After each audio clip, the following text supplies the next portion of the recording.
Bonjour et bienvenue dans cette vidéo où je vais vous montrer comment installer et utiliser rapidement un routeur OpenSense. OpenSense, c'est une distribution, on peut appeler ça FreeBSD, qui va s'occuper de votre réseau local. Ça remplace votre routeur, c'est avec une machine à part entière et avec des fonctionnalités vachement plus avancées que les routeurs grand public dans le commerce. Voilà. Alors, on va avoir besoin d'une petite machine. Alors, c'est pas très gourmand, hein. Vous pouvez, si vous avez des restes de pièces un peu à droite à gauche, vous faire un petit PC routeur. L'essentiel, c'est d'avoir deux cartes réseau. Là, moi, pour aujourd'hui, je me suis procuré, il y a un petit moment, un mini PC, mais avec deux cartes réseau. Vous voyez, deux ports RJ45, un port qui va servir Internet et l'autre qui va servir au LAN. Donc dans un premier temps, on va télécharger OpenSense et le mettre sur une clé USB. Là, sur la page d'OpenSense, tout simplement, architecture AMD64, type d'image, alors je mets VGA parce que oui, c'est l'installateur en USB, et le miroir, donc on télécharge, hop, voilà, donc l'image est arrivée, hop, on va la mettre sur la clé USB, donc on va brancher la clé USB. Bon, bah comme d'hab, un créateur de clé USB sous Linux, ou alors Rufus sous Windows. Alors, c'est une image qu'on décompresse, hop, tac, on va décompresser, voilà, hop, et on va créer la clé USB avec cette image. Et sur la clé USB, celle-ci. À savoir que ça démarre pas avec Ventoy. C'est pas compatible avec Ventoy, donc il faut bien créer la clé USB avec l'image. En tout cas, à savoir. Voilà, donc la clé USB est créée, on va démarrer dessus, lancer l'installation. Voilà. Voilà, donc là, quand c'est chargé, vous voyez, il vous demande un login, un mot de passe. Soit on reste en live, en système live, on met root, avec mot de passe OpenSense. Soit on décide d'installer OpenSense sur la machine, à ce moment-là, on met installeur, attention clavier en QWERTY, et mot de passe OpenSense. Et normalement, voilà. Donc là, il vous demande le langage franche, test de TIMAP, hop, moi je teste, on est OK. Continue with FR Keyboard TIMAP. Yes. Alors, installe en ZFS, classique. Si on a la possibilité de faire du RAID, un peu comme Proxmox, RAID 0, RAID 1, etc. Je ne rentre pas dans le détail. On va rester en strip. Moi, il y a le petit PC, il a qu'un seul SSD, tout ça. Voilà. On va sélectionner, hop, le SSD en question. Dernière chance, êtes-vous sûr? Oui. Et là, en fait, il va cloner le système de la clé sur le disque. Au moins, on aura la même chose. A few moments later. Voilà, donc on arrive là, quand il a fini. On change le root password. Voilà, donc et quand c'est changé, hop, complète install, confirme, un exit. Et reboot système. Alors, on va le redémarrer dans un premier temps pour configurer juste l'IP de base, après on le mettra en place. Voilà, donc là on a démarré sur la machine du coup avec OpenSense. On voit en bas qu'on a l'adresse IP LAN, donc 192.168.1.1/24 pour se connecter dessus. Par contre en WAN il n'y a pas d'adresse IP, mais je ne l'ai pas encore connecté. Étant donné que là mon PC est sur une autre plage d'adresse IP ailleurs, je vais me brancher directement de ma carte réseau au routeur avec un câble réseau direct.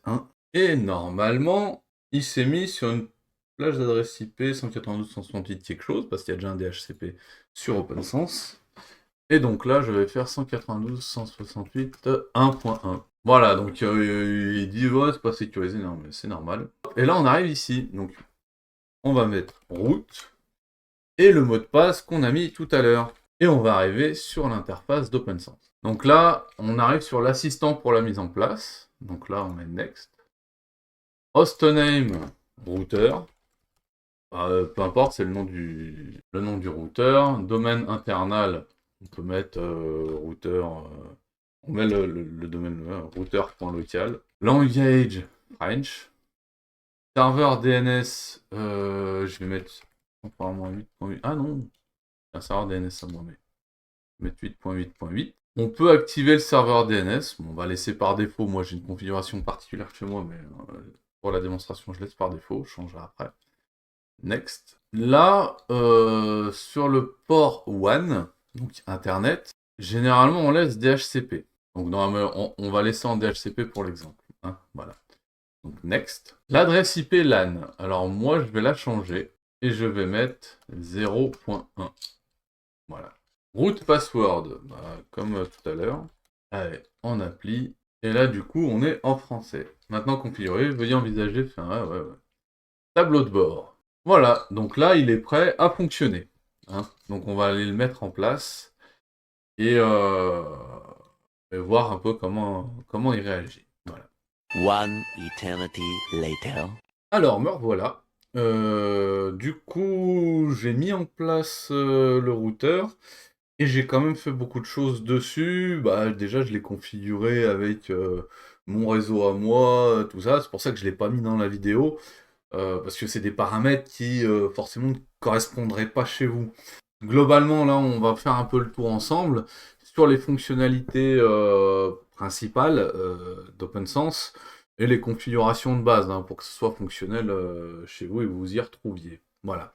Donc là, on est sur le tableau de bord. Sur le tableau de bord, on peut voir un peu la courbe de débit, entrée-sortie du routeur, les services qui tournent, les passerelles fonctionnelles, etc. Voilà. Le système. Le système, alors ce qui est important dans le système, c'est quand on va dans firmware. Et dans firmware, on a les mises à jour. Et ici, on peut mettre à jour le routeur. Pour ça, il suffit d'aller dans statut, vérifier les mises à jour. Moi, je l'ai fait tout à l'heure, donc normalement, il n'y a pas de mise à jour, voilà. Mais ici, on vérifie et on peut mettre à jour OpenSense. Chose importante aussi, les passerelles. Hein.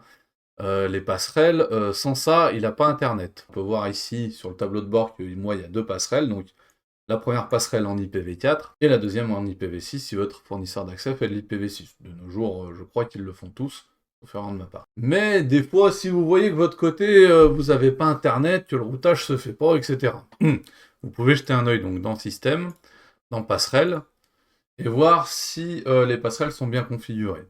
Moi, la passerelle en IPv4 se présente ainsi. Donc, le nom, c'était par défaut. L'interface WAN, mettant bien l'interface WAN parce qu'il y a l'interface LAN aussi. Là, on est sur de l'IPv4. L'adresse IP de la passerelle, là, c'est de ma Livebox, hein, parce que là, c'est 2 routeurs en cascade. Donc, l'adresse IP de ma Livebox. Puis voilà, description WAN Gateway, voilà. Donc là, au moins l'adresse IPv4 de fonctionnel, ça c'est important. Dans les interfaces, l'interface LAN, donc votre réseau local, on retrouve, activer l'interface. Moi je mets empêcher la suppression de l'interface. Une fausse manip, c'est vite arrivé, et on se retrouve à bricoler en ligne de commande pour rien. Bloquer les réseaux privés, en LAN non, j'en vois pas l'intérêt. Mettez en commentaire si je me trompe. Pour le type, l'adresse IPv4, donc IPv4 statique, que j'ai mis ici. Donc ça, c'est l'adresse pour accéder à OpenSense de mon réseau local. Et puis là, c'est pour l'adresse IPv6. Donc moi, j'ai mis un suivi d'IPv6 directement pour accéder à l'IPv6. L'interface WAN, activer l'interface forcément. Bloquer les réseaux privés, oui, parce que pas l'intérêt. Hein. Adresse IPv4 statique. Pour accéder à l'IPv6, j'ai mis DHCP v6. Donc il récupère le DHCP de mon fournisseur d'accès pour se donner une adresse IP v6. Et il fait suivre derrière, dans le LAN, je dis, suivre l'interface pour IPv6 pour que mes PC à l'intérieur de mon réseau aient une adresse IPv6 fournie par le fournisseur d'accès. Voilà. On continue. L'adresse IP v4 côté WAN, donc sur le réseau de ma Livebox. La passerelle, par défaut, c'est pour ça que tout à l'heure je vous disais la passerelle c'est très important parce que si vous ne mettez pas la passerelle, il aura accès au réseau de la Livebox, réseau local de la Livebox. Mais par contre, pour sortir de ce réseau, donc pour aller sur Internet, il ne saura pas où il faut aller. Donc il faut lui indiquer que l'adresse IP passerelle donc de la Livebox qui permet d'aller sur Internet, c'est celle-là. Donc, si vous avez des problèmes d'accès, il faut bien renseigner d'abord la passerelle dans Système, et après dans l'interface WAN, lui dire que c'est celle-là. Voilà. Configuration IPv6 classique. Donc ça, c'est l'essentiel pour avoir Internet. Voilà. Au moins en IPv4, IPv6, c'est selon votre fournisseur d'accès, etc. Mais en IPv4, il faut tout ça. Donc, la passerelle, configurer le côté LAN et configurer le côté WAN. Alors, petit aparté, vu que je suis en train de faire le montage, je vous ai montré comment configurer OpenSense, mais c'est par rapport au réseau de chez moi. Dans la majorité des cas, surtout si vous n'avez pas de redirection de port à faire, etc., en fait, vous mettez DHCP, et ça marche. Ça vous configure tout comme il faut. Toute la configuration que j'ai énoncée précédemment, c'est parce que je suis en IPv4 statique. C'est moi qui ai configuré l'adresse IP de mes routeurs par rapport à ma Livebox, etc. Mais sinon, en DHCP, ça passe tout droit. Voilà. C'était la petite aparté. Et tant qu'on y est pour configurer le côté LAN, il faut un serveur DHCP. Le serveur DHCP, normalement, il est par défaut. Si jamais vous avez des choses à y toucher, on y retrouve dans Service. Et moi, j'utilise DNSMask, classique. Et là, on retrouve toutes les options du DHCP. Là, on a le range d'IP. Donc moi, je l'ai changé, je l'ai mis de 100 à 200. Par défaut, il commence à 49, je crois, il va jusqu'à 250. Ça, vous pouvez y changer. Le DHCP option. Donc moi, j'ai un serveur DNS de mon côté. Donc j'ai rajouté un paramètre, mon serveur DNS personnel. Hein. C'est AdGuard. J'avais déjà fait une vidéo dessus, en fait, c'est mon AdGuard pour que tous mes PC de mon réseau local tapent dans AdGuard, du moins qu'il faut une requête DNS. Voilà. Et les tags pour les custom DNS pour faire les tags. Voilà.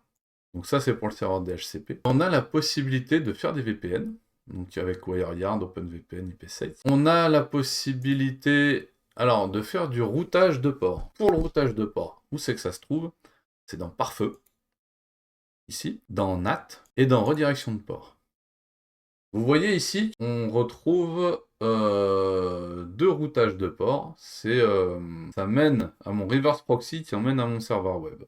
D'accord? Donc les deux ports, vous voyez, c'est simple, c'est pour accéder à FEDI sfinformatique.fr qui est hébergé sur mon Homelab pour faire un routage de port. Il faut réfléchir en sens inverse par rapport au routeur grand public. Là, je vais vous montrer l'exemple d'un routage de port pour mon serveur web en 443. Donc, interface WAN, on dira, bah non, faut aller sur l'interface LAN. Non, interface WAN, IPv4, protocole TCP, destination WANnet.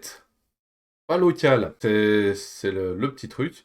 Donc WANnet, parce qu'en fait, dans la logique, OpenSense, il va pas dans le sens de l'extérieur vers l'intérieur. Mais dans l'autre sens, il dit, ah bah, le serveur à l'intérieur doit être accessible de l'extérieur via tel port. Voilà. C'est dans le sens inverse. Donc, WAN. Le port HTTPS. Alors, on peut mettre un port personnalisé. Hein. Là, vous voyez, je mets le port que je veux. Je laisse en HTTPS. L'IP de destination, donc local, 192.168.0.20, le serveur en question. Port cible HTTPS toujours, et voilà, sauvegarder. Et normalement, ça fonctionne. Il faut bien appliquer les changements ici. Et je revérifie, voir si je ne me suis pas trompé. Voilà, ça refonctionne, pas de problème. Donc ça, c'est pour la redirection de port. Sur OpenSense, un peu comme sur une distrib Linux, on peut installer des fonctionnalités supplémentaires. Pour cela, il faut aller dans Système, Firmware, Greffon. Et dans Greffon, vous avez un truc, voilà, par défaut, et il faut afficher Show Community Plugin, qui va vous permettre d'afficher les paquets communautaires pour des fonctionnalités en plus. Moi, j'ai installé DD Client. DD Client, c'est ce qui gère mon DNS dynamique. Étant donné que mon DNS est chez OVH, et que j'ai une adresse IP dynamique, même si elle ne change pas souvent, j'ai besoin que mon DNS soit mis à jour régulièrement avec mon adresse IP qui change de temps en temps. Pour que mon FEDI.sf informatique et d'autres services continuent à taper chez moi. Voilà. Donc, DD client s'occupe de ça. Hein. Vous pouvez installer ClamAV, vous pouvez installer des proxys, des VPN, voilà. Il y a peut-être beaucoup de possibilités. Voilà. Bah voilà, je crois qu'on a fait le tour, alors des fonctionnalités simples. Donc là, dans cette vidéo, on a vu comment télécharger et installer OpenSense, la mise en place d'OpenSense. Je vous ai montré où se trouvent les options pour configurer globalement le WAN, le côté réseau externe, côté réseau interne, LAN, les passerelles. Très important les passerelles, sinon il vous routera que dalle. Où se trouve la fonctionnalité pour faire de la redirection de port. OpenSense est un routeur très performant avec beaucoup de fonctionnalités. Je peux malheureusement pas vous montrer tout ce qu'il peut faire, mais voilà, je vous invite à regarder de la documentation sur internet. Mais là, on a vu ensemble le strict minimum pour que ça fonctionne correctement. Voilà. C'est la fin de cette vidéo. J'espère que ce petit tour d'horizon vous aura plu. Si vous avez aimé, n'hésitez pas à mettre des commentaires. Si vous n'avez pas aimé, n'hésitez pas à mettre des commentaires aussi. Le pouce bleu, la petite cloche. Et puis, je vous souhaite une bonne journée. A plus, ciao, bye.